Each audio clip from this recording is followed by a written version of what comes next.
Welcome dear students, my name is Mohammad Sarim और मैं आपका कंप्यूटर साइंस का टीचर नैन एकेडमी के प्लेटफॉर्म से।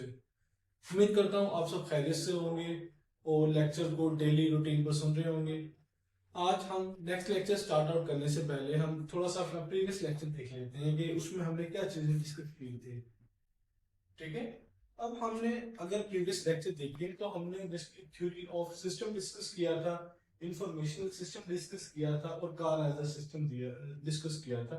ठीक है, थ्योरी ऑफ अ सिस्टम में हमने मेनली थ्योरी क्या होती है ये हमने देखा था कि किसी भी सिस्टम को या किसी भी चीज को इजीली अंडरस्टैंड करने के लिए कुछ आइडियाज, कुछ बातें, कुछ हाइपोथेसिस, ठीक है, वो हमारे पास मिलकर क्या बनाते हैं, थ्योरी बनाते हैं जो किसी भी चीज को अंडरस्टैंड करने के लिए रिक्वायर है और वो बातें जो लॉजिकल होनी चाहिए। ठीक है, उसके बाद इंफॉर्मेशनल सिस्टम। अब हमारे पास मेनली इसमें इंफॉर्मेशन का लफ्ज आया है तो लास्ट बात है कि अगर सिस्टम, लास्ट बात है सिस्टम के ऑब्जेक्टिव भी होंगे, कंपोनेंट भी होंगे, एनवायरनमेंट भी होंगे, कम्युनिकेशन सिस्टम भी होगा। हमारे पास वो मिलकर एक सिस्टम बनाते हैं, लेकिन अगर वो सिस्टम डील करे इंफॉर्मेशन के साथ तो वो क्या कहलाएगा, इंफॉर्मेशन सिस्टम। ठीक है, ये हमने कल इसकी डिफाइन वगैरह भी देख ली थी अच्छे तरीके से। उसके बाद कार एज अ सिस्टम, जो एज अ हमने एग्जांपल डिस्कस किया था कि जो हमारे पास कार है उसके अंदर कुछ बेसिक कंपोनेंट्स हैं जिस तरह engine, fuel storage, wheels, brakes, जो इसके कंपोनेंट है और वो कंपोनेंट्स आपस में कम्युनिकेट करते हैं वायर्स के जरिए, हमारे पास लिंक एंड ट्यूब्स के जरिए, तो मिलकर एक सिस्टम बना रहे हैं और मेनली कार को क्या कर रहे हैं, मूव कर रहे हैं, हरकत दे रहे हैं, जो कार का मेनली फंक्शन है, ट्रैवल के लिए इस्तेमाल होती है मेनली।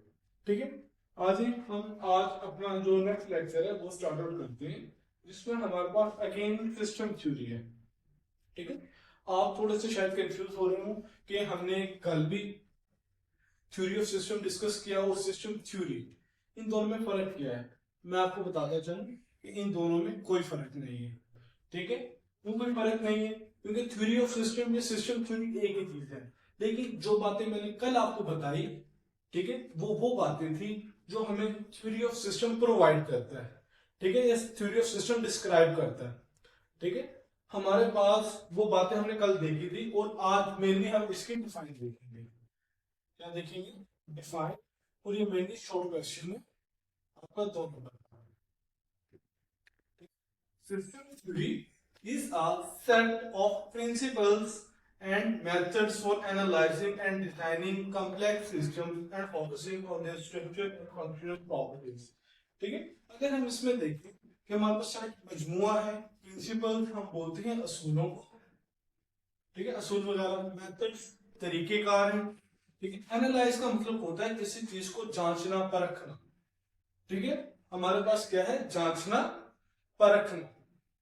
उसके बाद डिजाइनिंग, डिजाइनिंग का मतलब किसी चीज को नए सिरे से स्टार्ट आउट करना।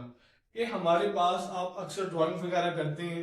ठीक है, तो हमारे पास जो आप ड्राइंग वगैरह करते हैं वो आपके इंटरेस्ट के लिए करते हैं, लेकिन आपको पता है जब भी हमारे पास ये बड़ी बड़ी बिल्डिंग्स वगैरह बनती हैं, नक्शे वगैरह इनके फर्स्ट ऑफ ऑल बनाए जाते हैं जिनको हम मैप बोलते हैं, और वो मेनली डिजाइन होता है बिल्डिंग का कि जो न्यू बिल्डिंग है वो किस तरह बनेगी, हमारे पास किस जगह पर क्या चीज मौजूद होगी, वॉशरूम मौजूद होगा, किचन मौजूद होगा।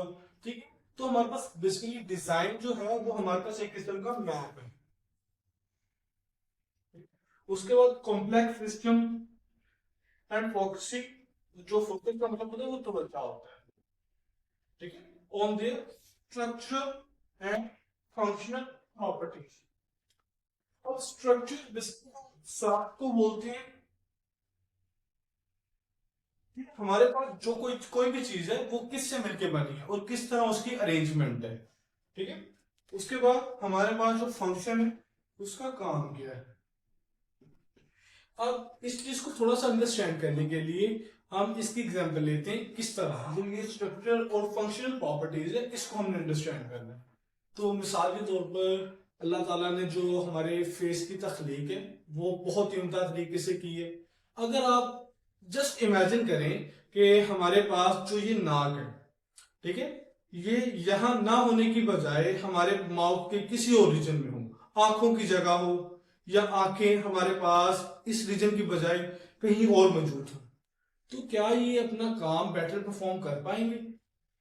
क्योंकि हमारे पास जो ये नाक है ये किसका काम करती है? सूंघने का काम करते हैं। जब भी हम कोई चीज खाते हैं तो सबसे पहले हमारे पास हम उसे देखते हैं, जब वो हमारे करीब आता है तो हम उसे सूंघते हैं कि उसकी खुशबू अच्छी है या नहीं, ठीक है। उसके बाद हम खाते हैं। अगर नाक यहाँ है तो बेटर फंक्शन परफॉर्म कर रही है, ठीक है। इसकी निस्बत कि हम इस नाक की पोजीशन को चेंज कर दें या आंखों की पोजीशन को चेंज कर दें तो हमारे पास स्ट्रक्चर का होना बहुत जरूरी है, ठीक है, कि एक प्रॉपर तरतीब का होना बहुत जरूरी है। उसके बाद जो फंक्शन है, ठीक है, फंक्शनल प्रॉपर्टीज कि ये दोनों बेसिकली आपस में लिंक करते हैं कि अगर उसका स्ट्रक्चर ही प्रॉपर तरीके से ठीक नहीं है तो वो फंक्शन भी अच्छे तरीके से परफॉर्म नहीं करेगा, ठीक है। तो मेनली अगर हम सिस्टम थ्योरी को डिफाइन करना चाहें, एक्सप्लेन करना चाहें तो हम सिंपल ये कह सकते हैं वो असूल ज़वाबित या वो तरीकाकार जो हमें एक थ्योरी को जो हमारे पास मेनली कॉम्प्लेक्स सिस्टम्स हैं उनको अंडरस्टैंड करने में हेल्प करते हैं, ठीक है। हमेशा याद रखें जो सिस्टम है ये हमारे पास कॉम्प्लेक्स भी हो सकते हैं, सिंपल भी हो सकते हैं, ठीक है। सिंपल और कॉम्प्लेक्स की एग्जांपल हम आगे देखते हैं। तो हमारे पास मेनली कॉम्प्लेक्स सिस्टम को डिजाइन करते हैं कि हमारे पास एक कॉम्प्लेक्स सिस्टम से मुराद कॉम्प्लेक्स उस चीज को बोलते हैं जो पेचीदा हो, जो अंडरस्टैंडिंग में जल्दी ना आए, जो उसको समझने में कुछ वक्त लगे। उसके बाद focusing on the structure and functional properties, properties basically हमारे पास खसूसियात को बोलती हैं। तो मेनली जो सिस्टम थ्योरी है ये इसकी प्रॉपर डिफाइन है, ठीक है। मैं दोबारा बताता चलूं, जो हमने कल एक्सप्लेन किया था वो उसकी डिस्क्रिप्शन थी कि वो हमारे पास थ्योरी ऑफ सिस्टम की इन चीजों को एक्सप्लेन करती है। तो हमारे पास ये प्रॉपर डिफाइन है जिसमें असूल ज़वाबित और तरीकेकार को देखा जाता है जो एक कॉम्प्लेक्स सिस्टम को बनाने में रोल प्ले करता है, ठीक है। एक कॉम्प्लेक्स सिस्टम को अंडरस्टैंड तो करने में हेल्प करता ही है, लेकिन हम उसको अंडरस्टैंड करने के बाद उस जैसा सिस्टम बना भी सकते हैं या बल्कि उससे बेटर बना सकते हैं सिस्टम, ठीक है। ये आपको जो नेक्स्ट पैराग्राफ है आपके बुक के अंदर उसके अंदर ये चीजें एक्सप्लेन की गई है। और बाकी अगर आप उस कंप्लीट पैराग्राफ को देखें तो बाकी किसी को मजीद आगे एक्सप्लेन किया गया डिटेल में, ठीक है। वो आपके कॉन्सेप्ट रिलेटेड है। जो इस पैराग्राफ में मेनली आपको जो शॉर्ट क्वेश्चन बन सकते हैं वो ये है डिफाइंड सिस्टम थ्योरी, जो आपको मेनली आना चाहिए।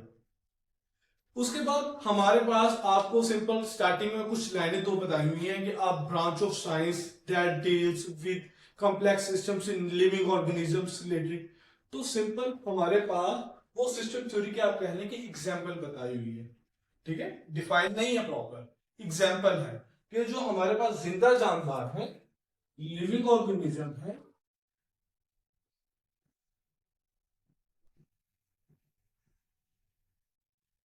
लिविंग ऑर्गेनिज्म जिंदा जानदार है। तो हमारे पास ये बहुत ही ज्यादा कॉम्प्लेक्स है, ठीक है। आप इनको समझना इतना आसान नहीं है। लिविंग ऑर्गेनिज्म से मुराद के जितने भी जिंदा जानदार हैं अगर हम उनके स्ट्रक्चर को देखें, साख्त को देखें, ठीक है, कि वो हमारी जो बॉडी है ये किस तरह मिलकर बनी है, जो हमारी स्किन है ये किस तरह मिलकर बनी है और ये किस तरह आपस में मिलजुल कर एक प्रॉपर फंक्शन परफॉर्म कर रहे हैं, ठीक है। जिस तरह भी मैंने आपको खाने की एग्जांपल दी कि अगर आप कोई भी चीज खाएंगे तो सिंपल उस जब चीज खा रहे होंगे तो सिंपल आपका ये माउथ वर्क नहीं कर रहा होगा उस टाइम पर, आंखें भी वर्क कर रही होंगी, नाक भी वर्क कर रही होगी उस खाने को डिटेक्ट करने के लिए कि वो अच्छा है या बुरा है, ठीक है। उसके बाद जब आप उसको सॉलो करेंगे तो आपकी टंग भी हेल्प करेगी कि उसका टेस्ट किस तरह का है, ठीक है। तो ये हमारे बॉडी के कंपोनेंट्स हैं जो मिलकर रोल प्ले कर रहे हैं। तो मजीद हम जब भी किसी चीज को देखते हैं एज अ सिस्टम तो हम फर्स्ट ऑफ ऑल नेचर में देखते हैं कि नेचर के अंदर क्या कौन से सिस्टम मौजूद है, उनको अंडरस्टैंड करने की कोशिश करते हैं।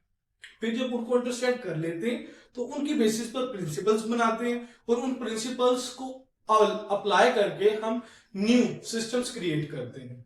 अब मेनली हमारे पास जो बेसिक कंपोनेंट्स ऑफ सिस्टम है जिनको कल हम थ्योरी ऑफ सिस्टम में भी देख चुके थे, ठीक है। तो हम वही बेसिक इसके कंपोनेंट्स हैं। सॉल्विंग ऑब्जेक्टिव, ठीक है, जिसमें हमारे पास गोल, कोई भी कॉमन गोल अचीव करना है, ठीक है। इसकी एग्जांपल आपकी बुक में पैराग्राफ में दी हुई है, ठीक है। हम इसको अभी फिलहाल डिटेल में एक्सप्लेन नहीं करेंगे, सिर्फ आपको कॉन्सेप्ट बिल्ड करना है। हमारा जो मेन फंक्शन है इधर आपको समझाने का वो कॉन्सेप्ट बिल्ड करना है आपको, जो ऑब्जेक्टिव है गोल है। अब इसको अंडरस्टैंड करने के लिए क्या कि हमारे पास एक ट्रांसपोर्ट बस है, ठीक है। ट्रांसपोर्ट बस है कि जिसमें हमारे पास जो एक बस का रोल है, ठीक है।